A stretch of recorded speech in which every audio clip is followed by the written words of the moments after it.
super excited to have Jennifer Ford with us. Jennifer Ford is the Director of Product Effectiveness at the Veterans Health Administration. Jennifer has nearly 2 decades of healthcare experience. She optimizes healthcare investments by producing evidence-based assessments to maximize the intended value for America's largest integrated healthcare system. I want you to pay attention to this. They provide care at 1,255 healthcare facilities, serving more than 9 million enrolled veterans each year. Jennifer is a published author and frequent speaker at national and international conferences, and is an integral player in early stage legislative policymaking. Jennifer, I'm beyond thrilled to have you with us. Thanks so much for taking the time of your incredibly busy schedule to share your insights and expertise with our global audience today.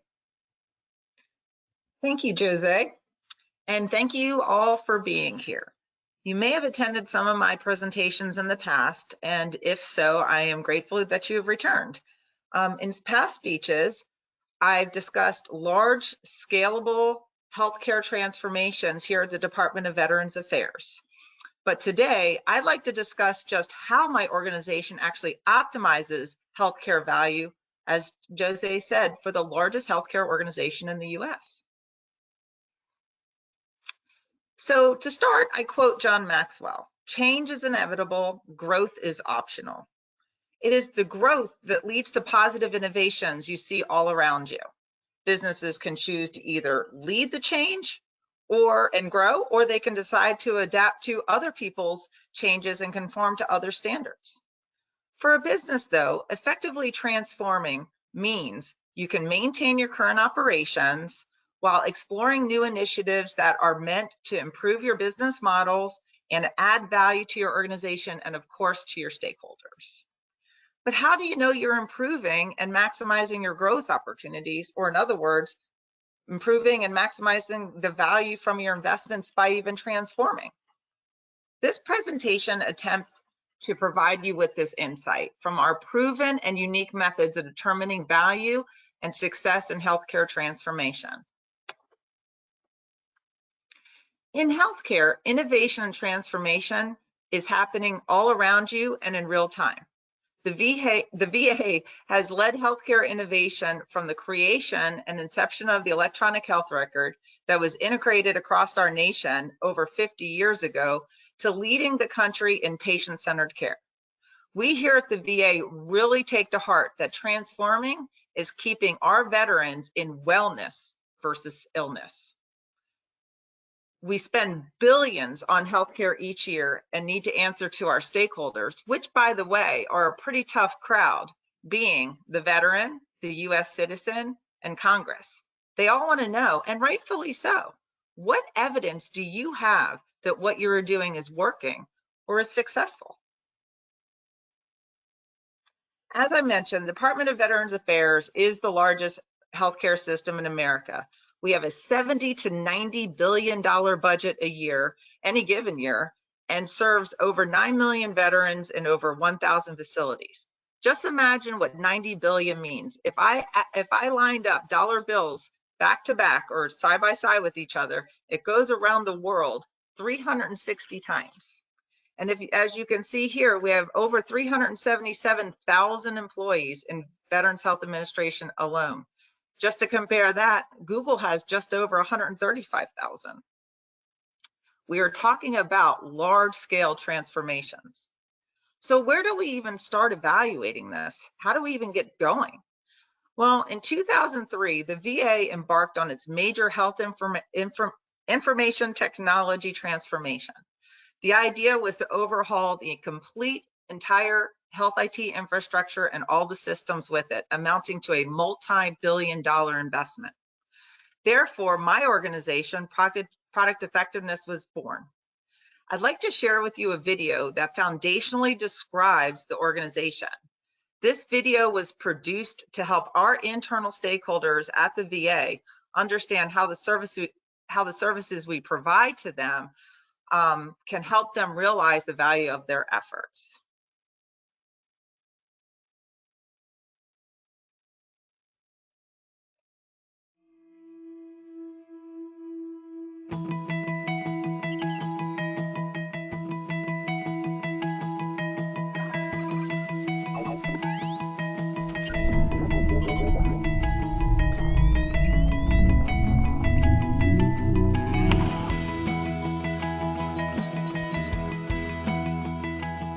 to do something, you want to do it as well as you can. You're investing time, energy, equipment, and money, and you want all those investments to pay off with exceptional performance. Coaches improve performance by measuring what you're doing and helping you figure out ways to do it better. VHA has its own group of coaches, a team of performance specialists who work for an office called Product Effectiveness. Product Effectiveness, or PE, can provide the data you need to improve your performance, helping to ensure your facility, team, or program is effective, efficient, and valuable to VA. Product Effectiveness helps you collaborate with other VHA organizations, validates that technology, provides the benefits users expect, takes advantage of lessons learned, and measures customer satisfaction. Product Effectiveness independently provides empirical data to enhance the effectiveness of your investment decisions. It takes innovation to keep up with emerging healthcare technologies. Our industry knowledge and expertise with collecting lessons learned from past experiences serves as valuable input to future efforts for improving veterans' healthcare. It takes sound investment decisions to achieve healthcare value. It takes performance measurement to understand if you're on the right track for healthcare investment and technology success. If you can't measure it, you can't manage it. Measurement is about reducing risk, and Product Effectiveness's expertise provides VHA leadership with evidence-based information for maximum decision-making power. PE is people, technology, investments, innovation, and performance measurement. Through highly focused measurements, Product Effectiveness can mine for valuable data that can help leadership make decisions that improve VHA performance and lead to better healthcare. Product Effectiveness works in 4 domains: benefits realization, customer satisfaction, functional review, and lessons learned. Benefits realization is a way to figure out whether a new program or product actually does what it's intended to do. Customer satisfaction is another measure of a program's success. Do people like the new program or service? Is it easy to use? The PE Functional Review Team can help you avoid, identify, and mitigate risk. The Lessons Learned domain helps you learn from others in VHA and carry those lessons forward to future endeavors. Product Effectiveness strives to help VHA customers achieve their investment and program goals by providing them with an independent view of evidence-based results. Product Effectiveness has deployed these services across the VHA enterprise to help customers deliver optimal performance, efficiency, and value. Like a coach, PE can help you unlock your potential and ensure that your time, money, and effort result in efficiency, effectiveness, and value for VHA Healthcare and all of the veterans we serve.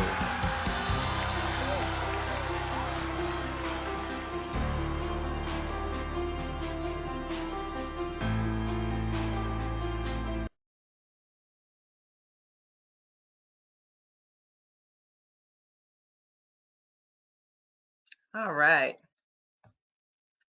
So obviously the video is intended to help easily digest some of these complex methodologies that we use. But what's interesting about the evolution of transformational programs is that my own organization also had to transform as the VA was transforming. Back in 2010, the then administration brought ideas to, sorry, I had to increase my screen, the video minimized me, brought ideas of what transformational focus they wanted to focus on, which included healthcare efficiencies and new models of care. Again, the real question we kept asking ourselves is, how do we know we're going to be successful? What tangible evidence can our stakeholders have and use that these major initiatives are benefiting our veterans? Well, at the time, the Principal Deputy Undersecretary of Health turned to me and simply said, hey, I know you do these on health IT investments, but can it be also applied to non-IT healthcare transformations? Well, of course I'm going to say yes. And then so my organization transformed from product effectiveness to optimizing healthcare valuation. And of course, we're going to have to go back and change our video as well. But you may wonder why I still use product effectiveness. Well, the problem is right now in the government, there's been a lot of changes, and what transformational wise, but what doesn't change sometimes is our organization, and we need organizational changes. We just did go through a reorganization, so we are planning on changing the name, and hopefully maybe the next time you see me, I'll have the official title changed. But so what does it mean to go from a product effectiveness type of organization, which focus on IT products, to a more general optimizing overall healthcare value? Well, it means I take a whole systems approach, an evidence-based approach to determining value. Instead of just focusing on technology, we focus on people, processes, technology, and policies. You might say, why policies? Well, because some of our policies and directives here at the VA are still mandated, but they're outdated according to our transformation. So you need evidence to be able to either go to Congress or to leadership to show that you need to change the policy and directive to match the transformation. But with this whole systems approach comes a comprehensive enterprise-wide measurement plan that encompasses all measurements that determine the return on investment, if the investments or transformation is optimized, or if it's reached its potential for all benefits that were intended.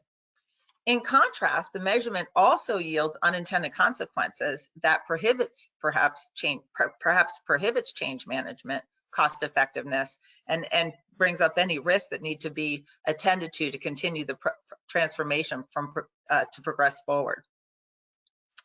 So this comprehensive measurement plan gets analyzed to determine the key performance indicators that demonstrates causation.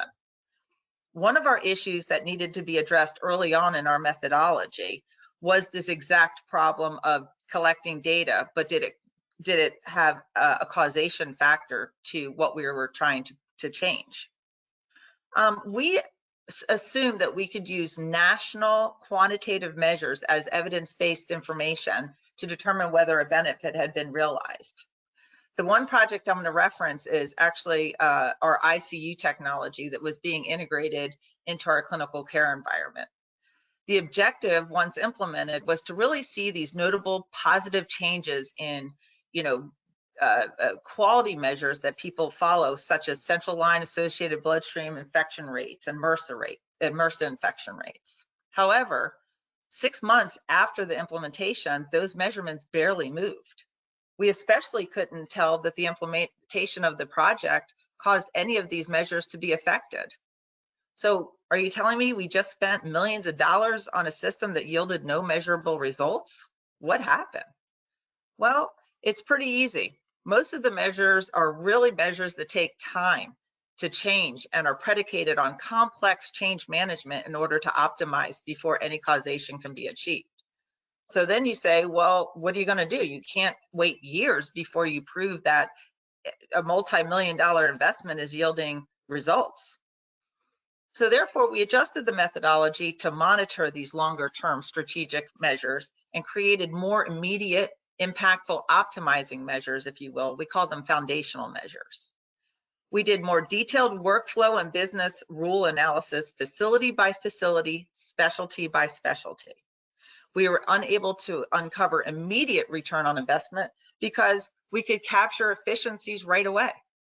So for instance, if an ICU doctor required 10 minutes to review and track certain markers within a chart, and now the doctor can track and review in a minute, we've recouped significant efficiencies in the process, and also, just as importantly, provider satisfaction. And finally, since we have multi-tiered implementations, we also collect best practices and lessons learned to improve quality, effectiveness, and timely of the next implementation.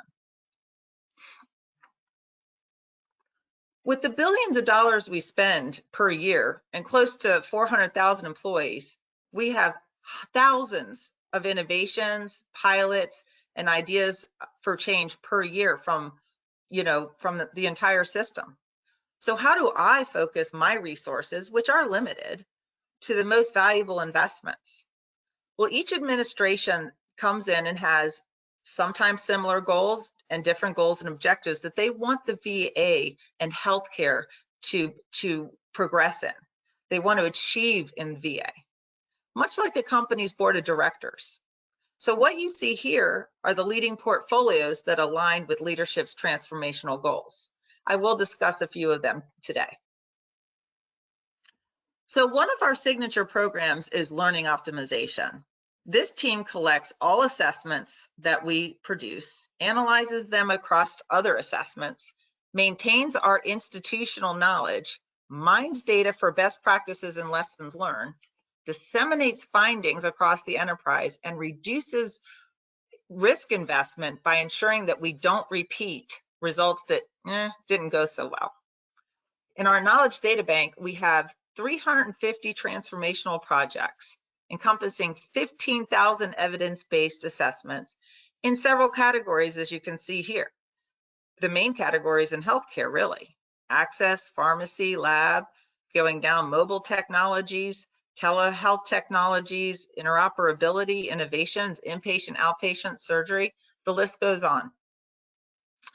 So we're going to look at a few of them that are more current that we're working on today or just completed. Just to give you, it's just scratching the surface, but it gives you an idea of how this methodology yields results. So as the VA started to replace our EHR, our electronic health record, which is, by the way, 100% customizable, we realized that moving to a purchase EHR, we did not have an inventory of our pharmacy automation. Therefore, we were tasked to perform a nationwide inventory analysis for evidence and decision-making of our future automation needs. We found that the VA possessed different models and robotics with different configurations, interfaces, capabilities, etc. We also performed a capability and benefit study so that other facilities could use the knowledge to invest in beneficial pharmacy robotics. 2 years later, recent time, we were asked to repeat the study because we were uncertain of the changes across the enterprise, and in particular, we needed to prepare for the new EHR modernization now that we actually knew our vendor. It turns out the pharmacy automation tools needed more analysis. Some systems were legacy models that worked with our current EHR, but not with newer technologies. So therefore, the results are now being used to determine, one, what machines really just need to be sunset and repurchased. 2, which interfaces are complying right now and we could just go ahead and convert. Or 3, what machines can be used, but we now need to create new interfaces in order for them to talk to the new system.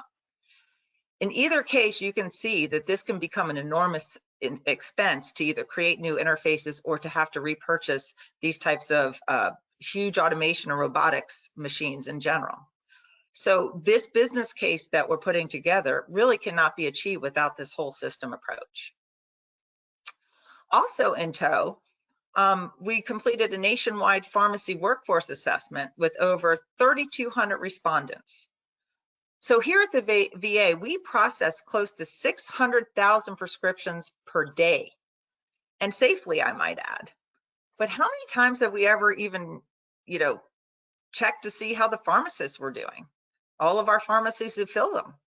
So we needed to understand the educational and training needs of the workforce. So the results of our study told us that our pharmacists were not necessarily 100% satisfied. They did have some burnout and lacked necessary training and promotional opportunities for that satisfaction level. In fact, 85% said they were stressed, 85% said they would move to a different role if they could, and 70% said that there were barriers to advancement.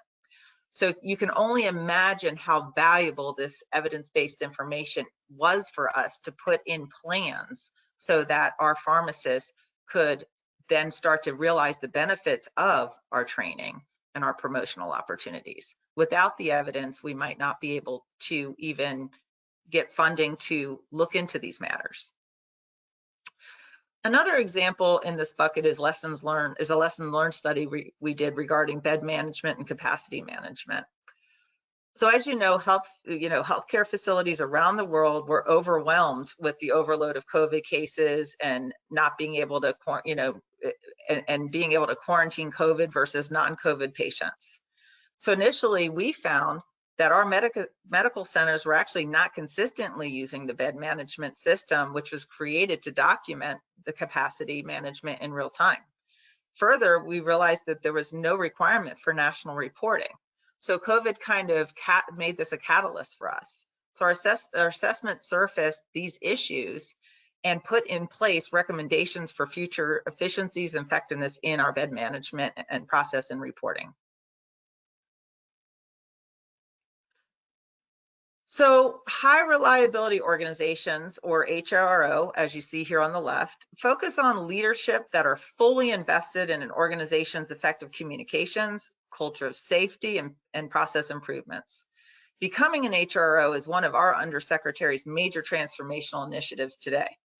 One of our facilities embarked on a journey toward high reliability but the problem is they weren't measuring their success. So in taking a baseline, their efforts yielded over 3,000 process improvement ideas and projects, which resulted in numerous efficiencies, employee and veteran satisfaction, a reduction of risk in patient safety events, and even an ROI of over 2.8 million in just under 2 years. And as you may know, the VA is highly focused on access to veterans since our issues that were back in 2013. This led to another major initiative involving care management, care coordination, and referral and consult management. We are now developing a healthcare failure mode effects analysis to detect bottlenecks and failure points in the system, placing key performance indicators at those potential failure points, which will then help us expose risk in order for us to address the risk before any delays happen. In doing so, we assessed 2 providers from 10 specialties, 3 providers from primary care at 5 facilities, amounting to over 100 in-depth process and failure effects analysis. This process provides us an incredible insight to allow the process to be optimized. I have to take a quick breath. That's a lot. And the thing is this just barely scratches the surface. I could go on and on and on about all the efforts that we do from a transformational perspective.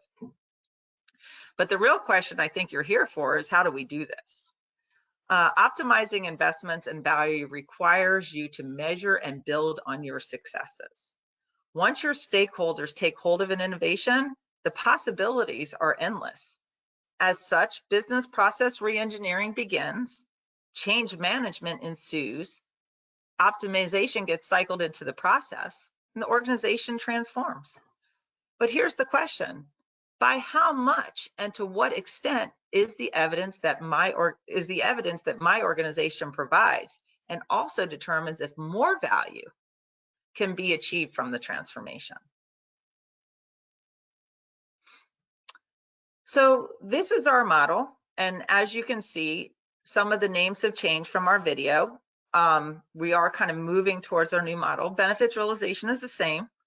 Customer satisfaction changed to stakeholder impact and experience.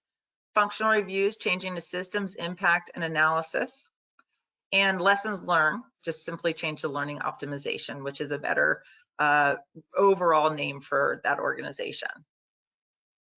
So the blue chevrons here represent the innovation or the transformation. And as you can see, we first assess to the far left the as-is environment. What are the outputs of the as-is environment? Why does it even need to change? This creates the baseline and the business case. As the project gets implemented, as you can see by those smaller down arrows, we take interim measurements to reduce risk and ensure project success at deployment. This entails a deep dive into the process flows and business rules. So what's the difference between a process flow and a business rule? So for instance, a process step may be schedule a patient, but underneath the process box are business rules that may be unknown, that if it's not explained under the process box, and could cause failure points. For example, a scheduler schedules an appointment, which is a step, but only if they perform several manual lookup processes that cannot be quantified how long that took and because it's manual could have errors.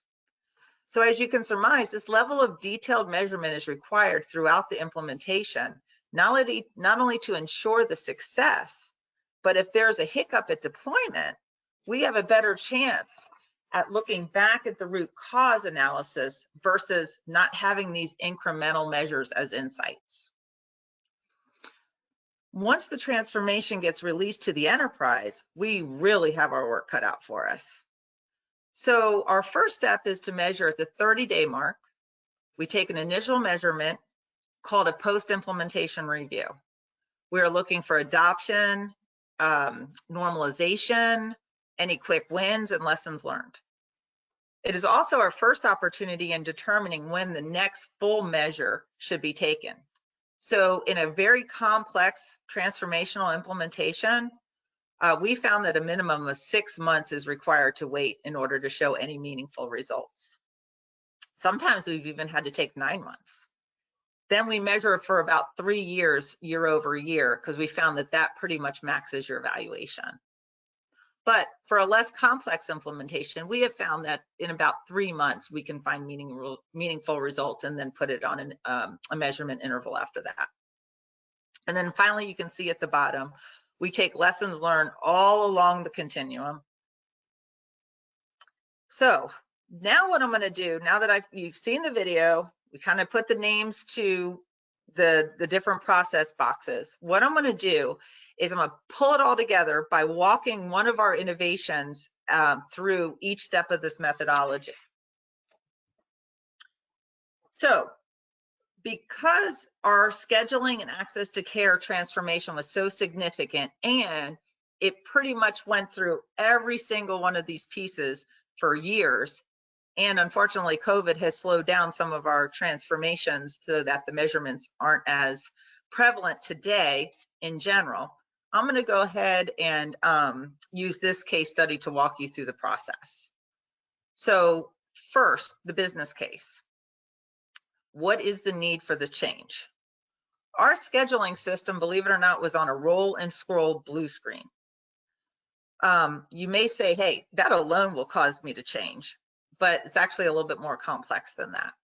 First, our scheduling system is highly integrated into our EHR and is very, very difficult to decouple and desegregate that system from the entire system. Also, to implement just this piece of the EHR, we need over $1 billion. So really, we need to figure out how great is this change needed today. So the next set of slides I'm going to go over with you. These are visuals just to show you a teeny little piece of the pie, but it does give you a visual at each step of the way. So the first thing is the best way, as I mentioned before, to analyze was to document the process at each specialty within the medical center. So how does each specialty schedule within the medical center to understand their specific scheduling needs? What is urgent and what is necessary as a prerequisite before the visit? Our initial goal was to analyze all of the specialties, over 25 of them with subspecialties. However, that endeavor was overly ambitious for the time frame that we had. So we had to settle actually on 12 of them, which were complex and we knew would yield us the data that would give us a really good sampling for our assessment. It is also important to know that we are a closed system, so we must use the most effective means to schedule into our specialty areas, making sure that we maximize provider productivity. Therefore, our primary care providers order labs and images for the specialist ahead of time based on how our patient is presenting. Then our specialists can have the necessary information to make an informed decision for the patient on the first visit versus going to the specialist, getting your scripts to go get either an image or lab work, waiting, and then coming back to see, what your next step in your care plan is going to be. Although each specialty do have their particulars for scheduling, it really just boiled down to a few core reasons for the need to change and the basis for the business case. So what we found was each process, regardless of specialty, had multiple complex steps that were performed outside of the system. So in other words, they were done manually. Therefore, we needed to modernize our functionality to perform complex tasks, and also the ability to accept all these business rules and provide process guidance and hard stops at potential failure points. The current system essentially acted like a calculator. It basically was only, the results from it was basically only as good as the user gave its inputs. And we would have no idea how it was what those inputs were prior to. Therefore, it was really challenging to determine the value of those strategic measures, such as how long it really takes for a patient to be scheduled, or how long has a patient been waiting. In this workflow, we were able to pinpoint where the potential points of failure occurred, what functionality was required to ensure we could meet our strategic measures of access. So what were some of those strategic measures? These are the categories. Now there's lots of measures under these, but timely access to care, clinical practice management, how do we operate clinically, clinical integrated enterprise scheduling, enhanced reporting and decision support, provider productivity, overall system efficiency, stakeholder satisfaction, and of course, any kind of cost effectiveness or cost avoidance. When we looked at the functionality of potential systems to ensure the functionality was available to overcome these challenges, we also analyzed other enhancements, that could help us determine access success. So this workflow analysis and business rule analysis, plus the enhanced features, plus the intended strategic measures that we expected, made up about 75% of our measurement plan quantitatively. But we still needed a balanced plan. That balanced plan had to also, if you remember from our slide before, had to demonstrate stakeholder impact. So qualitatively, we needed to know how satisfied our users were in using the current system. Were there frustrations? What did they think could make this system better? Much of our workflow analysis led us to this information, but we still needed an anonymous survey that was scientifically and statistically sound. So both quantitative and qualitative components led to over 300 measures in this comprehensive measurement plan that was intended to provide the evidence necessary for the business case and baseline justifying the need for this change. Now, in addition, the workflow and business rule analysis is also hugely beneficial to our stakeholders. It provides them with the evidence to make the necessary changes to re-engineer their processes to start to optimize for efficiency and effectiveness. As the new transformation is being implemented, we are ensuring that the functionality and processes are changing as they are intended, with qualitative functional assessments and lessons learned at key milestones. We also start, as you see here, collecting all baseline qualitative and quantitative data from our measurement plan. We conduct the survey and make any enhancements to our measurement plan based on those interim measures from our qualitative assessments and lessons learned. We analyze the data and create a baseline report that serves as the basis for comparison and the business case for change. You may have noticed that this measurement is a huge project in and of itself, which we then compensate with a program integration team to ensure that all the methodologies that I'm explaining here today are executed flawlessly.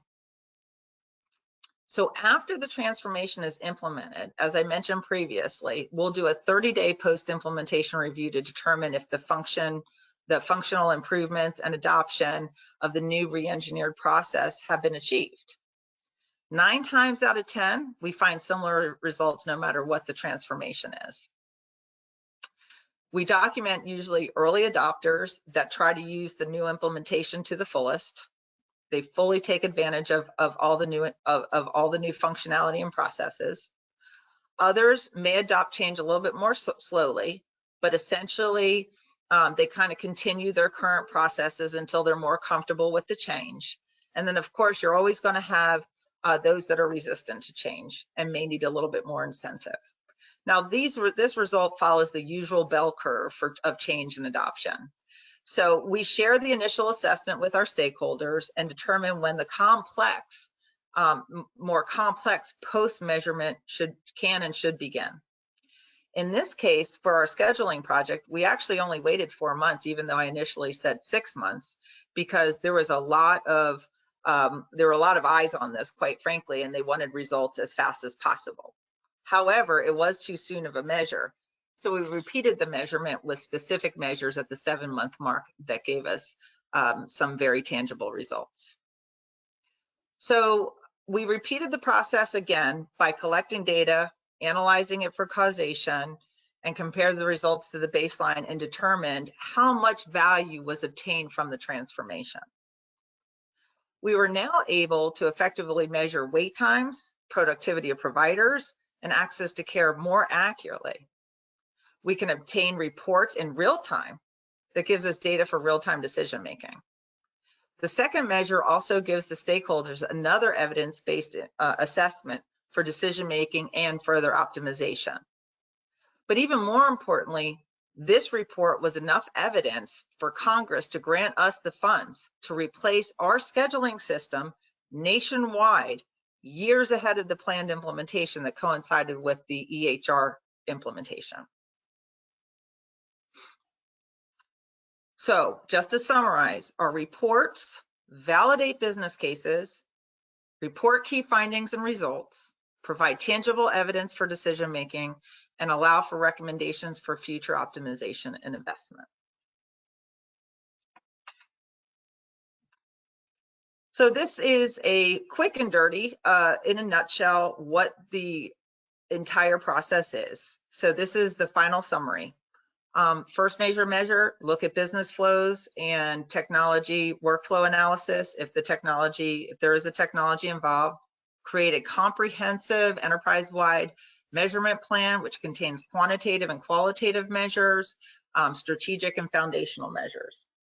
These frameworks are customized to every project, since every project is unique. We collect and analyze data and report on results and recommendations for evidence-based decision-making. The process is measured before implementation, then tweaking the measurement plan to incorporate unforeseen benefits or unintended consequences along the way, and measured again for post-implementation results. Those results are compared to the baseline for valuation and recommendations for optimization. The beginning of a transformation can start high level and, quite frankly, be fuzzy in terms of potential results. Leaders and stakeholders may not exactly see a concrete future from this transformation. Through our unique methodology tailored to the healthcare industry, we bring transformation to light for clarity and value. Thank you for spending the time learning about how the largest integrated healthcare network in the United States produces a return on investment for our veterans. It's absolutely fantastic, Jennifer. What a great masterclass on large scale transformations. I mean, everything in life is based on references, and we hear often, even conferences like this one, someone who's very proud because they did a Kaizen event and kind of an innovation project on their clinic, and they're kind of showcasing that. Now, you are doing this across 1,255 healthcare facilities with nearly 380,000 employees. The scale is massive. So the question that comes from the audience is, and this could be a long answer, so maybe just kind of pick some bits and pieces of it. How do you keep employees engaged in this transformation in such a large system, and all the way from the ideation piece? And maybe we start with that. How do you get people involved from an ideation perspective on what are the things that are in the funnel for you to look at and for your team to look at and prioritize? And then how you keep people engaged and sustain the momentum on the transformation? That's a great question, because I think this is the number one thing that fails in transformations is and has kind of haunted the healthcare industry in some respects, where we go ahead and we make these huge transformations and we forget to ask the people right on the ground floor using who are the ones we're asking to change. And I think one of our key success factors is that we don't assume that the changes are going to necessarily 100% be beneficial. That's why I mentioned unintended consequences. So what we do is we do think that the claim to fame is that bucket where you sell specialty by specialty, or facility by facility, specialty by specialty. You know, we have facilities across the United States. They have different cultures, different you know, ways they want to operate. You can't assume that a facility in New York will operate the same as a facility in Kentucky, and you can't assume that the people are going to be as motivated in those areas. That's kind of number one. Number two, when you do the in-depth analysis that I was describing, you really empower people. It gives people an empowerment to say, hey, my input's actually counting. I'm watching you change the process and re-engineer it actually based on my input. And a lot of people fail in that they don't even ask how it's going to work for them at the front line. And that really is a claim to fame, and it is a key critical success factor. Once you have this many transformational initiatives going on and you know, making progress on them, how do you keep the organization you know, updated? Not only the leaders who have to communicate, you know, the results, but really the employees. What type of feedback mechanisms you have so that people can know, you know, what the status is of certain transformation initiatives? Yes, I think a lot of our leaders are excellent about engaging our employees through town halls or, you know, direct presentations, panels, Q&A environments that really allow them to absorb the information that they have. A lot of leaders will go ahead and put posters up for some of the changes and the positive results, you know, look at our results, and really an encouraging and incentivizing environment. When it comes to your validation of the results, you have a very well-defined process. I mean, you're looking at these things, if I got it correctly, during your presentation, you discuss, you're looking at a 3-year time frame on the implementation, because to your point, you know, well, good intentions fail at implementation, right? You have the unintended consequences of those implementations. That can be really hard to do. Do you have a special kind of like audit-like group that's focusing on that portion of the process? Oh, Jose, audit's a bad word for us. So we like to use consultative processes because we are not an auditing team. What we do is when we take our measures year after year, up to about 3 years, like I mentioned, it's really to help the organization optimize and expose how much more value we can eke out of our transformations. Now, like I also mentioned, you're going to get your early adopters, and they are the people in the VA are the most amazing innovators, and they really will take these transformations to another level. The folks that I mentioned that are kind of usually in the middle of the bell curve then start to emulate and copy those early adopters, and more value is absorbed, even to the point where maybe year 2 and 3 we're operating that way as a given. But if you don't have that baseline to look back to where you came from, you would have no idea how much value really is now a given in your organization. And it's really amazing how much optimization happens year over year. Now, at some point, is it worth the investment to measure it, you know, versus optimizing? And that's why I said we normally get about a 3-year kind of mark on that, where, you know, they're now just sort of learning, they're optimizing their learning. And a last quick one here to wrap up, Jennifer. Is there a place, there's lots of questions about great work, you know, is there a place where the audience can go, maybe a website, or maybe there's a report that's issued, you know, over a certain period of time where people can go and kind of follow this journey somehow, see what's going on? Do you have any external facing type of publications? So that's a great question. We are actually going to be published for that scheduling one that I just mentioned. That's coming out in September. And we are now getting on a cadence to publish all of these findings, which will be able to be obviously obtained by the outside world. Unfortunately, a lot of this stuff is for VA internal use. It's within our firewall and it's not necessarily published on the outside. But a lot of our work as well, you're not going to go find exactly me specifically if you search, but there's a lot of congressional type of like the scheduling one where the decision was made based off of our documents that we sent in. So I guess if you search really hard or request it that way, maybe you can find them, but mainly it's inside our firewall, and unfortunately we can't really share it that way because it's for internal use, but we are publishing and doing these presentations as much as we can to educate the outside world. And I would always be happy to answer any questions of any kinds of challenges or opportunities you may have to talk through.